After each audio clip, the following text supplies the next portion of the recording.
ओम उमा महेश्वराय नमः। आप सभी का हमारे YouTube चैनल पर हार्दिक स्वागत है। आज सुने जीवित पुत्रिका की पौराणिक कथाएं। इस दिन भगवान श्री गणेश, माता पार्वती और शिव जी की पूजा एवं ध्यान के बाद कथा भी सुननी चाहिए। इसकी पूजा शिव जी की प्रिय प्रदोष काल में करनी चाहिए। व्रत का पारण दूसरे दिन अष्टमी तिथि की समाप्ति के पश्चात किया जाता है।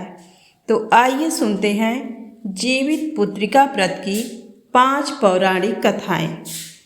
सबसे पहले कथा सुनते हैं भगवान श्री गणेश की कथा। एक बार गणेश जी महाराज ने पृथ्वी के लोगों की परीक्षा लेने के लिए एक छोटे बालक के रूप में पृथ्वी की यात्रा की। वह एक हाथ में एक चम्मच दूध और दूसरे हाथ में मुट्ठी भर चावल लिए घूम रहे थे। ये बोलते हुए कि ये चावल और दूध लेकर कोई मेरे लिए खीर बना दो। ये कहते हुए वे गांव-गांव में घूमने लगे, लेकिन कोई गणेश जी की इन बातों पर ध्यान नहीं दिया। सभी हंसते हुए बोलने लगे, मूर्ख लड़का, क्या एक चम्मच दूध और एक मुट्ठी चावल से खीर बनाया जा सकता है? इस तरह गणेश जी महाराज गांव-गांव घूमे, लेकिन कोई भी उनके खीर बनाने के लिए राजी नहीं हुआ। सुबह से शाम होने लगी, तभी एक बूढ़ी माँ अपने घर के बाहर बैठी थी। उसने गणेश जी को देखा और कहा, बेटा, अपना खीर बनाने की सामग्री मुझे दो, मैं तुम्हारे लिए खीर बना देती हूँ। बूढ़ी माँ की बात सुनकर गणेश जी ने कहा, खीर बनाने के लिए अपने घर का सबसे बड़ा बर्तन ले आओ। बूढ़ी माँ छोटे बच्चे का मन रखने के लिए घर का सबसे बड़ा बर्तन लेकर आई। गणेश जी बर्तन में दूध और चुटकी भर चावल डालने लगे। ये देखकर बूढ़ी माँ के आश्चर्य का ठिकाना न रहा। बूढ़ी माँ के घर के सारे बर्तन दूध और चावल से भर गए। गणेश जी महाराज ने बूढ़ी माई से कहा, मैं स्नान कर के आता हूँ, तुम तब तक खीर बना लो, मैं आकर खीर खाऊंगा। बूढ़ी माँ बोली, बेटे, मैं इतना खीर का क्या करूँ? तब गणेश जी ने कहा कि माता, आप पूरे गांव को खीर खाने के लिए आमंत्रित कर दो। बूढ़ी माँ खुशी से कहती है, ठीक है बेटा, मैं ऐसा ही करती हूँ। बूढ़ी माँ मन लगाकर बहुत अच्छे से खीर बनाने लगी। खीर की मीठी सुगंध धीरे धीरे गांव में फैलने लगी। खीर बनाने के बाद वह गांव के घर घर जाकर लोगों को खीर खाने के लिए आमंत्रित करने लगी। ये देखकर गांव के कुछ लोग बुढ़िया की बातें सुनकर हंसने लगे। कुछ लोग सोच रहे थे, इतने दिनों से भीख मांगकर जीवन यापन करने वाली बुढ़िया आज पूरे गांव को खीर खाने के लिए कैसे बुला सकती है। उनमें से एक महिला कहती है, तुम्हारे घर में खाने के लिए मुट्ठी भर अन्न नहीं है, तुम पूरे गांव को खीर खाने के लिए बुला रही हो। यह सुनकर बूढ़ी माँ थोड़ा हंसकर वहां से चली गई। गांव के लोग उत्सुकता से बूढ़ी माँ के घर आ गए। बूढ़ी माँ के घर पर पूरे गांव के लोगों का भीड़ लग जाती है। जब बूढ़ी माँ की बहू को इस दावत का पता चला, वे जल्दी से अपने बेटे और बेटी को लेकर सबसे पहले बूढ़ी माँ के घर आ गया। अपने पोते पोतियों को देखकर बूढ़ी माँ अत्यंत खुश हुए। उनकी आंखों में आंसू आ गया। बच्चे सब खीर खाने के लिए जिद करने लगे। ये देखकर बूढ़ी माँ अपने पोते पोतियों को खीर परोसकर बाहर बैठ गई। बहू जब रसोई घर में जाकर खीर से भरी हुई पतीला को देखती है, उनके मुंह में पानी आ जाता है। अपने लालच को नियंत्रित करने में असमर्थ बहू एक कटोरी में खीर लेकर दरवाजे के पीछे चली गई। वह खाना शुरू करने से पहले बोली, गणेश जी भगवान, भोग लगाना। इतने में थोड़ा खीर नीचे गिर गया और गणेश जी को भोग लग गया। गणेश जी प्रसन्न हो गए। बूढ़ी माँ छोटे बच्चे को आता देखकर कहने लगी, बेटा, खीर तैयार है, आकर भोग लगा ले।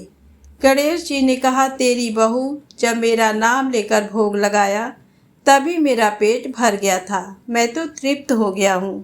अब तुम खाओ, अपने परिवार और पूरे गांव को खाना खिलाओ। बुढ़िया कहती है, बेटा खीर बहुत ज़्यादा है, सबका पेट भरने के बाद भी बहुत खीर बच जाएगा, फिर मैं उस बचे हुए खीर का क्या करूँगी।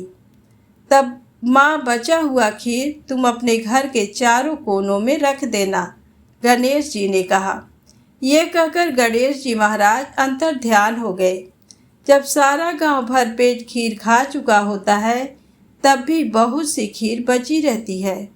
बूढ़ी माँ बचे हुए खीर को पतीला में रखकर अपने घर के चारों कोने में रख देती है। जब बूढ़ी माँ सुबह उठकर खीर के पतीला को देखती है, तो पाती है कि पतीला में दूध की जगह सोना, जवाहरात और मोती भरी हुई है। बूढ़ी माँ ये देखकर कहती है, एक समय मेरे बेटे ने मुझे घर से निकाल दिया था। मैं भीख मांगकर गुजारा करती थी, लेकिन अब मैं बहुत खुश हूँ। मेरी सारी गरीबी दूर हो गई। अब मुझे कोई दुख नहीं है। मैं चैन से जी सकती हूँ। हे गणेश जी महाराज, जैसा आपने मुझे दिया है वैसा ही सबको देना। तो प्रेम से बोले, गणेश जी महाराज की जय हो। अब आइए सुने जीवित पुत्रिका व्रत की पौराणिक कथाएं। गंधर्वों के राजकुमार का नाम जीमूत वाहन था। वे बड़े उदार और परोपकारी थे। जीमूत वाहन के पिता ने वृद्धावस्था में वानप्रस्थ आश्रम में जाते समय इनको राज सिंहासन पर बैठाया, किंतु इनका मन राजपाट में नहीं लगता था। वह राज्य का भार अपने भाइयों पर छोड़कर स्वयं वन में पिता की सेवा करने चले गए। वहीं पर उनका मलयवती नामक राजकन्या से विवाह हो गया। एक दिन जब वन में भ्रमण करते हुए जीमूत वाहन काफी आगे चले गए, तब उन्हें एक वृद्धा विलाप करते हुए दिखी। इनके पूछने पर वृद्धा ने रोते हुए बताया, मैं नागवंशी स्त्री हूँ और मुझे एक ही पुत्र है। पक्षीराज गरुड़ के समक्ष नागों ने उन्हें प्रतिदिन भक्षण हेतु एक नाग सौंपने की प्रतिज्ञा की हुई है। आज मेरे पुत्र शंखचूड़ की बलि का दिन है। जीमूत वाहन ने वृद्धा को आश्वस्त करते हुए कहा, डरो मत, मैं तुम्हारे पुत्र के प्राणों की रक्षा करूंगा। आज उसके बदले मैं स्वयं अपने आप को उसके लाल कपड़े में ढककर बद्ध शिला पर लेटूंगा। इतना कहकर जीमूत वाहन ने शंखचूड़ के हाथ से लाल कपड़ा ले लिया और वे उसे लपेटकर खुद को बलि देने के लिए चुनी हुई बद्ध शिला पर लेट गए। नियत समय पर गरुड़ बड़े वेग से आए और वह लाल कपड़े में ढके जीमूत वाहन को पंजे में दबोचकर पहाड़ के शिखर पर जाकर बैठ गए। अपने चंगुल में गिरफ्तार प्राणी की आंख में आंसू और मुंह से आह निकलता न देखकर गरुड़ जी बड़े आश्चर्य में पड़ गए। उन्होंने जीमूत वाहन से उनका परिचय पूछा। जीमूत वाहन ने सारा किस्सा सुनाया। गरुड़ जी उनकी बहादुरी और दूसरे की प्राण रक्षा करने में स्वयं का बलिदान देने की हिम्मत से बहुत प्रभावित हुए। प्रसन्न होकर गरुड़ जी ने उनको जीवन दान दे दिया तथा नागों की बलि ना लेने का वरदान भी दे दिया।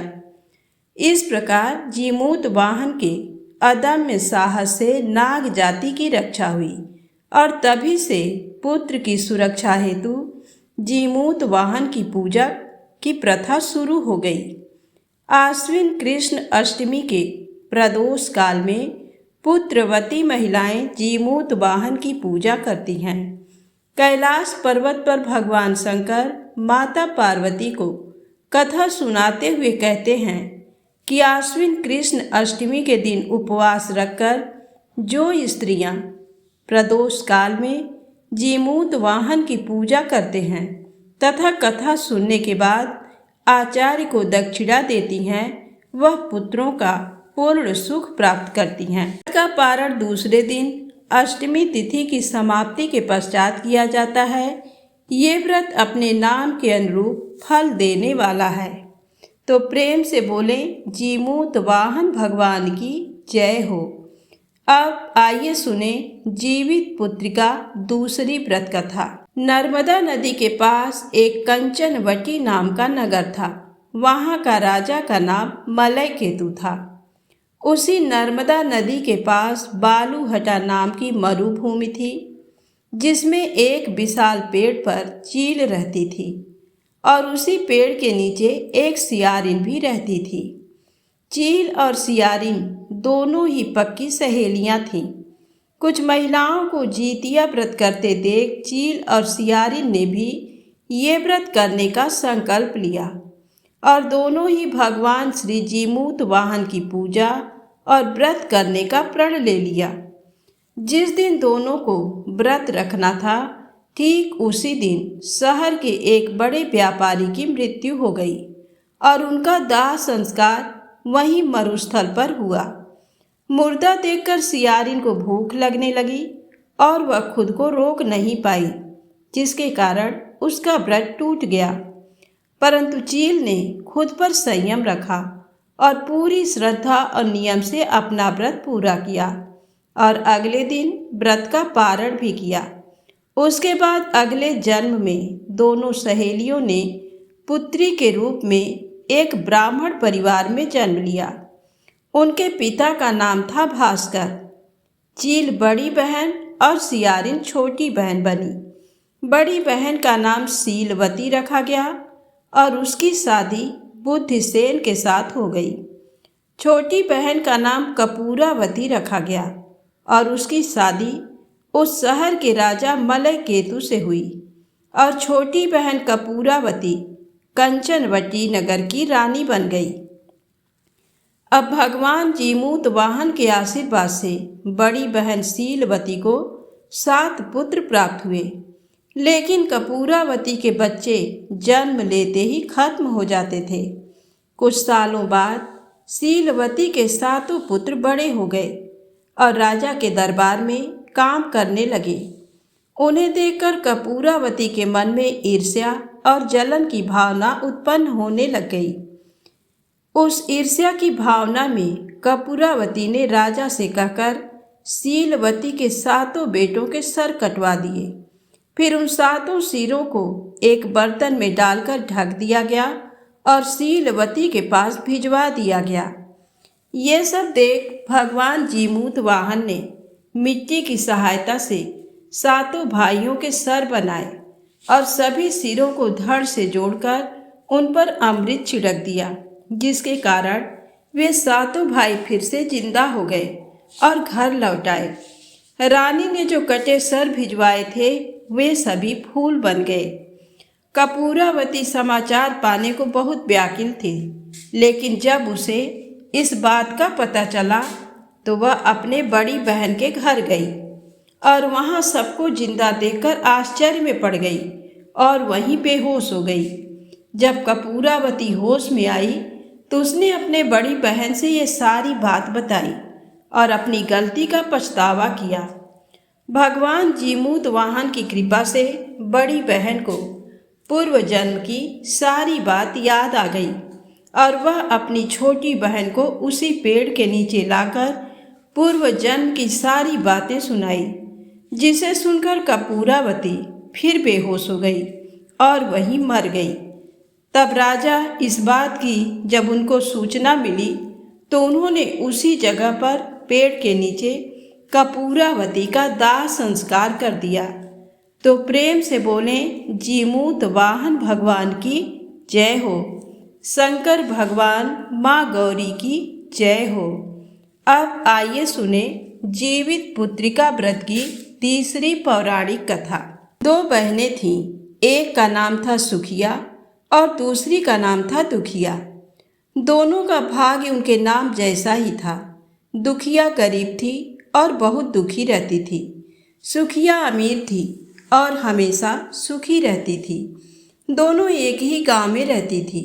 दुखिया सुखिया के घर में काम करती थी, साफ सफाई करती थी, खाना बनाती और जो खाना बच जाता था वो खाना सुखिया दुखिया को दे देती थी। इसी तरह दुखिया का घर चलता था। समय बीतता गया। दोनों के बच्चे थे। सुखिया को 2 पुत्र थे और दुखिया को भी 2 पुत्र थे। जब जीतिया का व्रत आया तो दोनों बहन जीतिया का व्रत रखी थी। दुखिया सुखिया के घर में काम करती थी। व्रत के दिन दुखिया ने सुखिया के घर जो चावल फटका, उससे जो खुद्दी निकला, उसे अपने लिए रख ली और 7 चावल सुखिया को दे दिया। फिर साग को चुना, बढ़िया वाला साग सुखिया के लिए रख दी और जो डंठल था वो अपने लिए रखी। अब दुखिया ने सुखिया के घर का सारा खाना बना दिया और अपने घर चावल की खुद्दी और साग की डंठल लेकर गई बनाने के लिए। खुद्दी का चावल और साग की डंठल बनाकर वो खाना अपने बच्चों को खिलाई और खुद भी खाई। उसके बाद दुखिया सोने चली गई।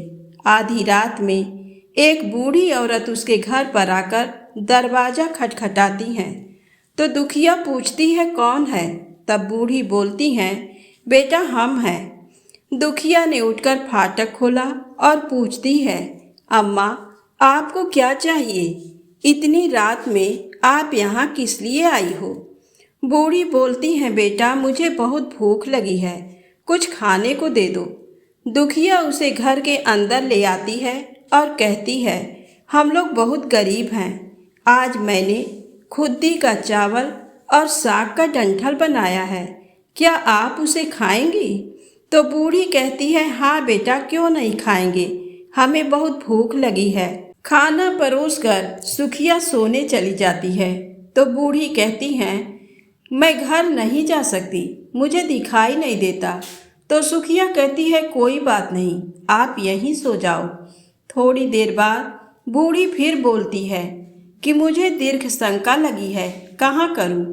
तो सुखिया कहती है वहीं कोने में कर लीजिए। फिर थोड़ी देर बाद बूढ़ी पूछती हैं कि भड़ भड़ करें या छर छर। इस समय सुखिया को याद नहीं आता है कि दुखिया ने क्या बोला था। तो सुखिया बोली माँ छर छर कर दीजिए। फिर बूढ़ी पूछती है कि बेटा मैं अपने हाथ कहाँ साफ करूँ। सुखिया कहती है मेरे सर में साफ कर लीजिए।